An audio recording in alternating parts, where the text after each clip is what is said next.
বাসুর বলে না, কি বলে? আরেকটু জোরে ভাই, ঠিক বলেছে। আরে পর্দা নিচদা ছটদা করতে করতে মায়ের উঠে গেল পর্দা। ঠিক তো? আজকে রাধারানী এমন ভক্ত নিয়েছে, কারণ দেখবে না কৃষ্ণ ছাড়া।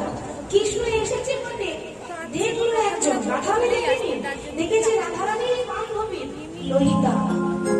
ললিতা দেখলো বটে, কিন্তু চিনতে পারলো না। কি করে চিনবে? কৃষ্ণের গায়ের রং কালো, চন্দন মাখিয়েছে মা, গায়ের রংটা সাদা হয়ে গেছে। এখন কালো মানুষ যদি রাতারাতি ফর্সা হয়ে যায়, তা চেনা যাবে? ভাবছে ব্যাপারটা কি। সকালবেলায় দাদা কি মনে করে তাড়াতাড়ি ঘুম দাঁড়িয়ে বলছে, দাদা ভালোই আছে, ভালোই আছে, ভালোই